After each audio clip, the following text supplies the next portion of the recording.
There was a man who had 2 sons. The younger one said to his father, "Father, give me my share of the estate." So he divided the property between them. Not long after that, the younger son got together all he had, set off for a distant country, and there squandered his wealth in wild living. After he had spent everything, there was a severe famine in that whole country. And he began to be in need. So he went and hired himself out to a citizen of that country, who sent him to the fields to feed his pigs. He longed to fill his stomach with the pods that the pigs were eating, but no one gave him anything. When he came to his senses, he said, "How many of my father's hired men have food to spare, and here I am starving to death? I will set out and go back to my father and say to him, 'Father, I have sinned against heaven and against you. I am no longer worthy to be called your son. Make me like one of your hired men.' So he got up and went to his father. But while he was still a long way off, his father saw him and was filled with compassion for him. He ran to his son, threw his arms around him, and kissed him. The son said to him, 'Father, I have sinned against heaven and against you. I am no longer worthy to be called your son.' But the father said to his servants, 'Quick, bring the best robe and put it on him. Put a ring on his finger and sandals on his feet. Bring the fattened calf and kill it. Let's have a feast and celebrate. For this son of mine was dead and is alive again. He was lost and is found.' So they began to celebrate. Meanwhile, the older son was in the field. When he came near the house, he heard music and dancing. So he called one of the servants and asked him what was going on. 'Your brother has come,' he replied, 'and your father has killed the fattened calf, because he has him back safe and sound.' The older brother became angry and refused to go in. So his father went out and pleaded with him. But he answered his father, 'Look, all these years I've been slaving for you and never disobeyed your orders. Yet you never gave me even a young goat so I could celebrate with my friends. But when this son of yours, who has squandered your property with prostitutes, comes home, you kill the fattened calf for him.' 'My son,' the father said, 'you were always with me, and everything I have is yours. But we had to celebrate and be glad. Because this brother of yours was dead and is alive again. He was lost and is found.'"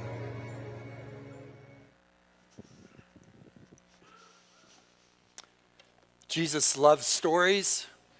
He communicated in what was called parables, stories with a point or several points. They kind of disarmed people as they listened. And I think all of our hearts, we kind of perk up, don't we, when we start hearing a story being told. And that's how it was in Jesus telling this particular story, this parable about the lost son and the elder brother and the reckless love of the father. I'm just convinced that this is a powerful Easter story. It's a story that applies to all of us. It's a story in which we can find ourselves, right? We can find ourselves in this story. And if you look for yourself in this story, a lot of times then you'll be able to recognize what God is doing and the power of Jesus Christ for you.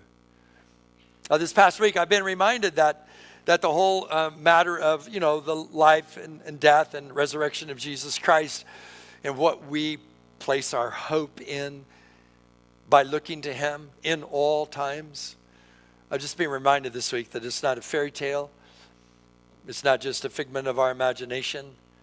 It is actually something upon which we can ground our own lives when life gets very hard. So this week I was invited into the life of a young family whose father in his early 40s was passing away of brain cancer. And then, he passed away on the Saturday between Good Friday and Easter morning. And when all that happens, you just kind of, you have to, if you're real, you just have to say, well, is this real? If this is who God is and these kinds of things happen, then where is our hope, right? And I was taken back to the event, not just the story, but the event of Jesus when his friend Lazarus had passed away. And Jesus said these words, "The one who dies believing in me, even though he dies, yet he will live." So, I wish I would actually, I told Lynette, I wish I would have been able to raise the dead yesterday. Right? But I know this. I know there is one who does raise the dead, and I know there is one who does give us life after death, and I know that death doesn't have the last word. nor do our sins need to have the last word, nor our brokenness. Our narrative apart from God does not need to be the life we live out. We don't have to put a period where God only intends a comma, as I heard Eric Bowles say on Good Friday. So I want to encourage you today that wherever you are in your life, don't put a period there. Allow there to be a comma. Allow God to do something fresh, even through this story. So can you imagine with me the opening phrase, the opening verses of this particular story that Jesus tells? There was a man who had 2 sons. The younger one said to him, "Father, give to me my share of the estate." And so the father divided the property between them. It's really a rather shocking story. It's a story that appears in a series of stories that Jesus is giving because Jesus is under criticism. He's under criticism from the religious leaders because, and you know, it should always bother us to be religious leaders because they seem to have the hardest time grasping a hold of what Jesus was trying to do, right? And so it says that the religious leaders, the Pharisees and the scribes, the lawyers of the scriptures were criticizing Jesus because they said, "Look at this man. He just chums around with sinners and tax collectors." I mean, that was their great bucket comprehensive, stereotypical way of speaking about people who were not keeping all the rules and walking in all the right ways that had been prescribed, and basically defined life as people who were in and people who were out. And then there comes this Jesus into the scene, who is the Jesus who is truly in relationship with God, who starts welcoming all the people who are outside of the circle in. And it is really upsetting. So he tells them the story about a shepherd who has 100 sheep and he loses one. He leaves the 99 and he goes after the one, right?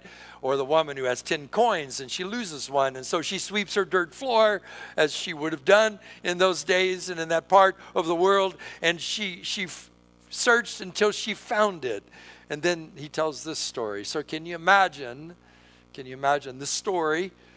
There's a father, he has 2 sons, this village father. It wasn't just like the father of like a particular limited household. It's like the village father and the son, the younger son. He just comes to his father one day and he says, "I want my inheritance now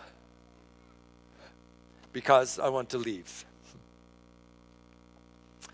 Kenneth Bailey, who did research on what it was like life in Palestine and all through the Middle East, asked a question for over 20 years as he spent time in the Middle East. And he asked this question: has anyone ever made such a request in your village?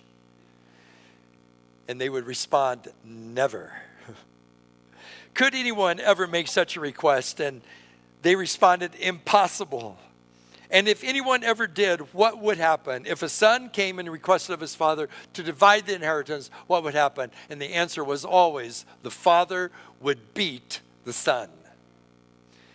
And the reason for that is this: when the son came and says, "I want my inheritance," he is simply saying, "Father, I wish you were dead.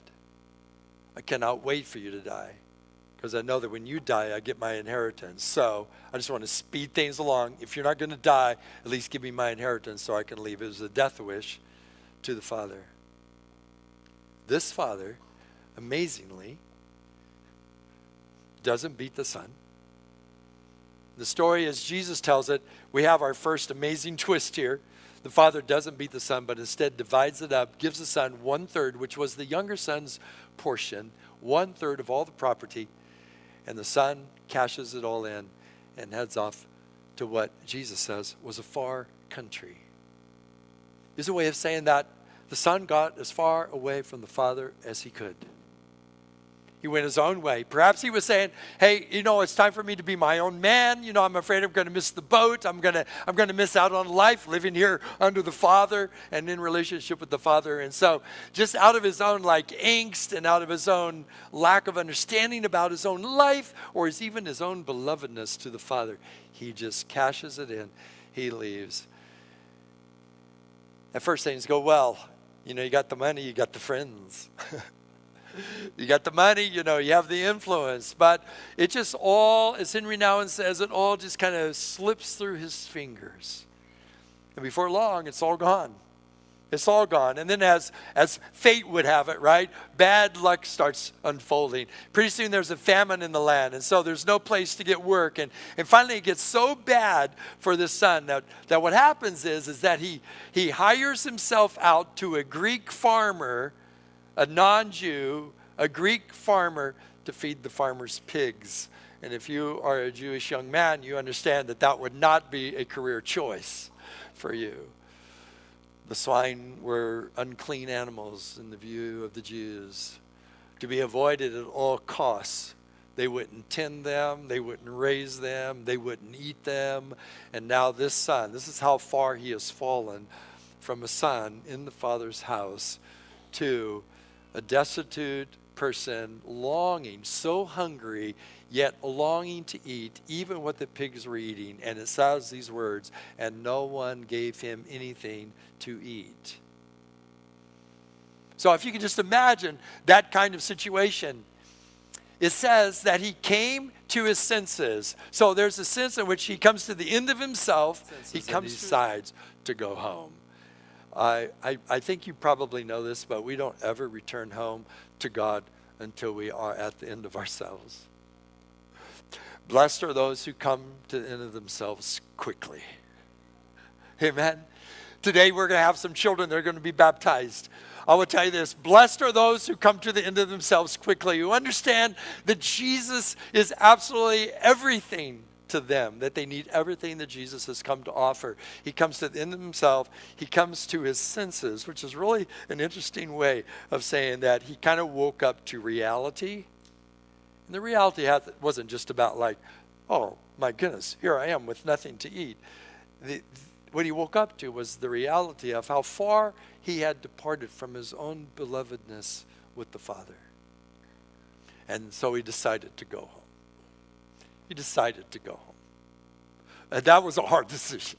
I don't care how desperate you are. It's a humiliating thing to turn around and go back and say, I was wrong. How many of you know it's really hard to say? Come on, how many of you know that your wife has a hard time saying, I'm sorry? Okay, it's more the husband. I know. How many of your wives know husbands have a hard time saying I'm sorry, right? Or children, I'm sorry. Or, we say I'm sorry. We go, all right, I'm sorry. Yeah, right. Right. But to return home, to humble yourself, to say, this is what he did. One of my, favorite movies, I just couldn't believe how fast this movie went, was The Greatest Showman. Right? How many of you have seen The Greatest Showman, right? And so I just love that line, that powerful line, the lyrics from the song From Now On. I'll just quote part of it, and pardon me for not singing it, because you'd have to pardon me if I did, right? He says, I saw the sun begin to dim and felt that winter wind blow cold. A man learns who is there for him when the glitter fades and the walls won't hold. If all was lost is more I gain, 'cause it led me back to you.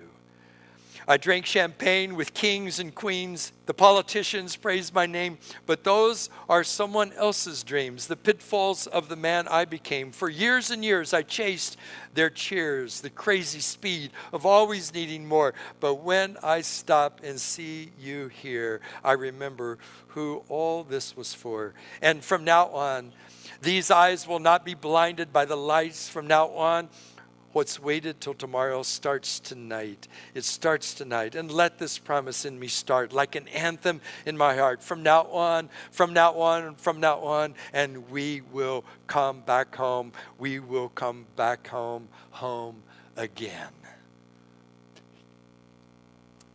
I just think that the whole of creation, there's this underlying cry, even out of movies like this. The whole of creation is longing for what it means to go home, to be home. This parable This story is just really all about this. So imagine this. Imagine this. He decides to go home, but while he was still a long way off, his father saw him and was filled with compassion for him. He ran to his son, threw his arms around him, and he kissed him. Oh, my goodness. I mean, there's so many pieces to this. As Jesus is telling the story, you can just see the eyes of the people listening. Their eyes get wide, and their ears are perking up, because actually this is unheard of. Remember, the father would have beat the son upon this request, first of all. Second of all, if he was going to come home, the father would have probably allowed him to endure the verbal and physical abuse of the village when they recognized that the beggar who smelled badly and looked badly was returning, and that beggar was the son who had cheated the village out of 1/3 of its property. A normal story would have been he had to run the gauntlet of the village. The gauntlet of the village, and he would have received his just reward. But the father doesn't let that happen. The father's been looking for the son. Perhaps he thought he was dead. There's some indication my son who was dead is now alive. Maybe he thought he had died, but he knew that if ever returned, it would not be a good thing for him to encounter the village. And so this compassionate father keeps his eyes open, watching the horizon. I would imagine day after day after day. And on one particular day, the day of the father's dreams, the son's silhouette appears on the horizon, and he recognizes his walk.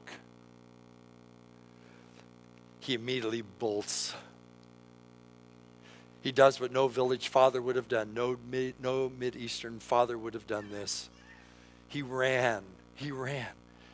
The philosopher Aristotle was asked about this, about fathers and fatherhood, not about this parable, but about fathers. And Aristotle himself said, no father ever runs. And that's the way it was.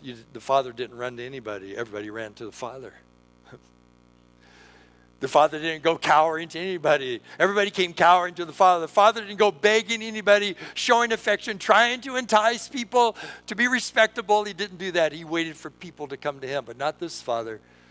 So this father did an unheard of thing. He humiliated himself. So when all the attention has started to be turned to this beggar son who is coming home, the father reaches down between his legs like this, pulls up his robes, and then in a dead run goes for the son, flailing robes everywhere, drawing the attention away from the humiliation of the son to the humility and the humiliation of the father, transferring the attention, transferring the humility. And he comes to his son and he throws his arms. I mean, the people hearing this cannot believe this is happening. What you're telling the story, throws his arms around this dirty beggar, smelly son, and hugs him and kisses him. And the Greek word in telling the story, and as well as the word that Jesus used in Aramaic to tell the story, it means that he kissed him again and again and again. He just lavished kisses on this son as he was. When my dad was getting older, he started doing something the last couple of years of his life. He started, when he would hug me, he would kiss me. He stood about, in his prime, he stood about 2 or 3 inches taller than me. He was a kind man, but in those last days, I remember him just throwing his arms around me. And then it surprised me. I remember the first time he just kissed me right here on the cheek. And there was something just so tender and so amazing about that. I can't even imagine what the son must have felt like. Just blown away, right? Just blown away. And then the father makes this amazing announcement. So imagine this. Imagine now what the father says, this reckless love of the father. This father says, quickly bring the best robe, put it on him, put a ring on his finger and sandals on his feet. Bring the fattened calf and kill it. Let's have a feast and celebrate. For the son of mine was dead and is alive again. He was lost and is found. And so they began to celebrate. Isn't that amazing? You know, reckless love. Just this reckless love. Corey Asbury, who wrote the song Reckless Love that we sang at the beginning of the service, Talks about the overwhelming, never-ending love of God. And in his words, testifying, telling about how he wrote this, he thought about the love of God as wild and insane and crazy and pursuing. This the way he loves, this furious love, the nature of his love. It never backs down. It never gives up. It is most foolish. It will stop at nothing to have your heart and to get you face to face to see who he is.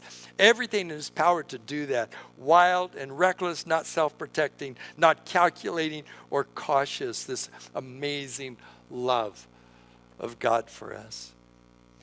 And this love doesn't just simply welcome us back. This love restores us. Now, this is the great resurrection story. He says, bring the robe, the best robe. Whose robe was that? That was the Father's robe. The best robe was the Father's robe. Bring the robe. So he had his own robe put on his son, which said to everybody, full acceptance. He's fully accepted. Put a ring on his finger. You know what that meant? That meant he was fully restored to trust. The signet ring was the ring that gave the authority to make decisions about property. Are you kidding me? He's fully restored to trust. Put sandals on his feet, which means that he was not a servant at all. He was indeed a beloved son. And let's throw a party. And we're going to kill the biggest animal we have. And in saying that, Jesus was saying, as was the Father, the whole village is expected to be present for the celebration. No holdouts. Because the son of mine was dead, now he's alive. Woo! Jesus said, because I live, you will live. Because Jesus died and was raised from the dead, this story is our story. Nobody deserves it, right? Nobody deserves it. Beyond our deserving, beyond our earning, there's this story, this reality now in Christ that makes us forever grateful and generous people. Thanks be to God. Amen? Thanks be to God. Oh, I just have to tell you this story. So Chris Goff, who spoke here from Union Gospel Mission a few weeks ago, he shared with Lynette and me over a Mexican dinner that Sunday afternoon. He told me this story. And so I asked him, I said, send it to me.